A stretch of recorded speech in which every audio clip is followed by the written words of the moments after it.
Après le coup d'État du 19 août à Bamako, l'Organisation internationale de la francophonie a décidé de suspendre le Mali de ses instances.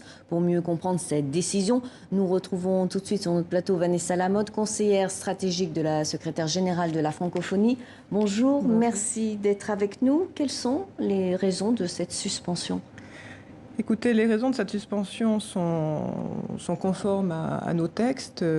Le Mali, le coup d'État a été un véritable coup de tonnerre dans l'espace francophone pour nous. La francophonie est très attachée au respect de la démocratie et de l'état de droit.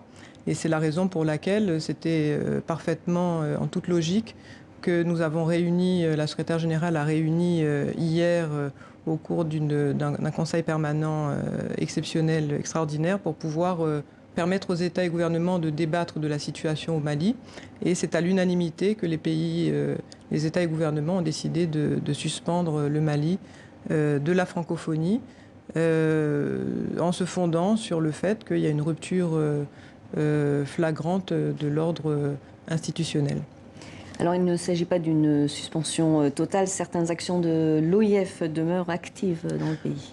Alors, ce qui fait la caractéristique fondamentale de la francophonie, de l'Organisation internationale de la francophonie notamment, c'est l'accompagnement qu'elle propose dans le rétablissement de l'état de droit et dans l'accompagnement dans le développement du pays et dans le bien-être des populations. C'est pour ça qu'effectivement, la suspension ne remet pas en cause les programmes de coopération qui vont directement en aide aux populations civiles et pour le rétablissement de l'état de droit. Donc, cette décision est une décision institutionnelle qui a été débattue hier assez longuement, même si la décision a été prise à l'unanimité. Mais dans le même temps, tous les États et gouvernements sont d'accord pour que la francophonie continue d'accompagner les populations et prenne en considération surtout les revendications des populations et accompagne ces populations pour une sortie de crise au plus vite. Et en clair, quelles sont vos demandes à la junte ? Bien, pour l'instant, nous appelons à la libération naturellement du président et de toutes les personnalités qui ont été emprisonnées et qui sont toujours détenues. Et nous appelons également à la constitution d'un pouvoir de transition qui soit remis aux autorités civiles dans les meilleurs délais. Est-ce que vous pensez que votre message va être entendu par la junte ? La secrétaire générale est en contact avec tous les partenaires du Mali. Il y a vraiment une démarche de concertation, de dialogue pour travailler en cohérence avec tous les partenaires du Mali. Et nous avons bon espoir, effectivement, de pouvoir que la situation se débloque. Maintenant, c'est vrai qu'on observe...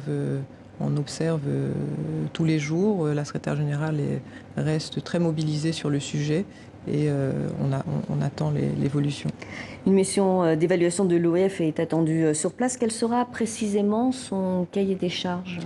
Alors, la secrétaire générale va effectivement monter un groupe présidé par une personnalité qui aura pour objet d'aller évaluer la situation sur le terrain, de faire des propositions. L'idée, c'est vraiment pour nous de dialoguer et d'arriver à trouver un consensus, d'arriver à mettre ensemble toutes les forces du pays dans le cadre d'un dialogue qui puisse permettre une sortie de crise. Donc la première mission, ça sera quand même une mission d'évaluation, ce qu'on appelle chez nous une mission d'information et de contact, qui nous permettent de parler avec toutes les parties prenantes et pour pouvoir ensuite faire des propositions de sortie de crise. Merci beaucoup Vanessa Lamotte pour cet entretien. Je rappelle que vous êtes conseillère stratégique de la secrétaire générale de la francophonie.